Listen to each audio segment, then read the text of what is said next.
Punjab Kings এবার যে দল গঠন করেছে, কোন দল পারবে পাঞ্জাব কিংসকে থামাতে?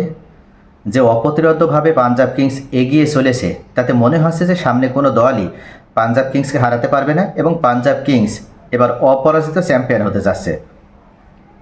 আইপিএল ইতিহাসে যেটা অনবদ্য একটা ইতিহাস হয়ে থাকবে, এটা বিরল একটা রেকর্ড হবে। পাঞ্জাব কিংস যদি অপরাজিত চ্যাম্পিয়ন হতে পারে, অন্তত গ্রুপ পর্বের ম্যাচগুলো যদি অপরাজিত থেকে শেষ করার মাধ্যমে যদি কোয়ালিফাইতে ওঠে বা যদি কোয়ালিফাই নিশ্চিত করতে পারে, সেটাও হবে কিন্তু পাঞ্জাব কিংসের জন্য একটা বিরল রেকর্ডের অধিকারী।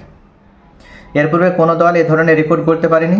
পাঞ্জাব কিংসের সামনে সুযোগ রয়েছে এবং পাঞ্জাব কিংস তারা যে পারবে সেটা তারা আরও একবার প্রমাণ করলো লখনৌ সুপার জায়ান্টসের বিরুদ্ধে ম্যাচ জয়ের মাধ্যমে। প্রথম ম্যাচে তারা গুজরাট টাইটান্সের বিরুদ্ধে ম্যাচে নেমেছিল এবং গুজরাট টাইটান্সকে এক প্রকার নাজেহালভাবে বাজেভাবে পরাজিত করার মাধ্যমে তারা পূর্ণ 2টা পয়েন্ট সংগ্রহ করে। গতকালে সেম একইভাবে তারা লখনৌ সুপার জায়ান্টসকে পরাজিত করেছে এবং লখনৌ সুপার জায়ান্টসকে 16.2 ওভারেই তারা লখনৌ সুপার জায়ান্টসে ছুড়ে দেয় 172 রানের টার্গেট তারা ছুঁয়ে ফেলে এবং মাত্র 2 উইকেটের ব্যবধানে, অর্থাৎ 2 উইকেট হারিয়ে 8 উইকেটের বড় ব্যবধানে লখনৌ সুপার জায়ান্টসকে পাঞ্জাব কিংস পরাজিত করে। পাঞ্জাব কিংস এবার যে অপ্রতিরোধ্য এবং যে অপরাজেয় হয়ে থাকবে, এটা নিশ্চিত করে বলা যাচ্ছিল প্রথম থেকে। কেননা এবার পাঞ্জাব কিংস দলের যে ক্যাপ্টেনের ভূমিকা পালন করছে তিনি আর কেউ নাই, 2024 সিজনে কলকাতা নাইট রাইডার্সের হয়ে ক্যাপ্টেন্সির দায়িত্ব পালন করা শ্রেয়াস আয়ার এবার পাঞ্জাব কিংসের ক্যাপ্টেনের দায়িত্ব পালন করছে। এবার কোচিং প্যানেলেও পাঞ্জাব কিংস পরিবর্তন এনেছে। দিল্লি ক্যাপিটালসের প্রধান কোচার রিকি পন্টিংকে তারা এক প্রকার ছিনিয়ে নিয়ে এসে নিজেদের কোচিং হিসেবে তারা দলে অন্তর্ভুক্ত করেছে। আর এই রিকি পন্টিংয়ের হাতে গড়া দল এবার যে অপরাজেয়, সেটা তারা পরপর 2টা ম্যাচে ইতিমধ্যে প্রমাণ করেছে।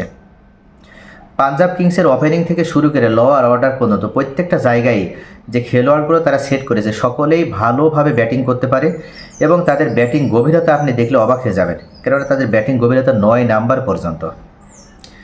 যারা ওপেনিংয়ে নামছে আরিয়ান এবং প্রভু সিমরান সিং, এরাও পরীক্ষিত এবং ওয়ান ডাউনে আছে শ্রেয়াস আয়ার। এরপর আছে নেহাল ওয়াধেরা। গতকালে নেহাল ওয়াধেরা অসাধারণ একটা ইনিংস খেলেছেন এবং তিনি 42 রান করে অপরাজিত ছিলেন ক্যাপ্টেনের সাথে। এরপরে গ্লেন ম্যাক্সওয়েল এবং মার্কাস স্টয়নিস।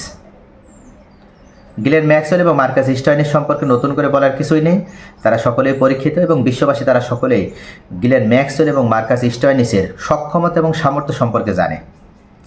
গ্লেন ম্যাক্সওয়েল যে কোনো মোমেন্টামে যে কোনো মুহূর্তে ম্যাচের গতি ঘুরিয়ে দিতে পারে, ম্যাচের মোড় ঘুরিয়ে দিতে পারে এবং তার সে সক্ষমতা রয়েছে। গ্লেন ম্যাক্সওয়েল একাই তিনি গত বিশ্বকাপে 2023 সালে যে বিশ্বকাপ ক্রিকেট অনুষ্ঠিত হয়, সেই বিশ্বকাপে তিনি একাই আফগানিস্তানকে পরাজিত করে। যখন আফগানিস্তানের জয় নিশ্চিত হয়ে যায়, গ্লেন ম্যাক্সওয়েল একাই অনবদ্য একটা সেঞ্চুরি করার মাধ্যমে তিনি আফগানিস্তানকে পরাজিত করে। তাহলে গ্লেন ম্যাক্সওয়েলের বড় ইনিংস খেলার অভিজ্ঞতাও রয়েছে এবং সেই সক্ষমতা রয়েছে, যার কারণে এবারকার পাঞ্জাব কিংস দলকে একটা সবথেকে ব্যালেন্সড এবং ভারসাম্যপূর্ণ দল হিসেবে মনে করা হচ্ছে এবং পাঞ্জাব কিংস এবার চ্যাম্পিয়ন হওয়ার মতন দল গঠন করেছে, এটা সকলে এক বাক্যে মেনে নিয়েছে।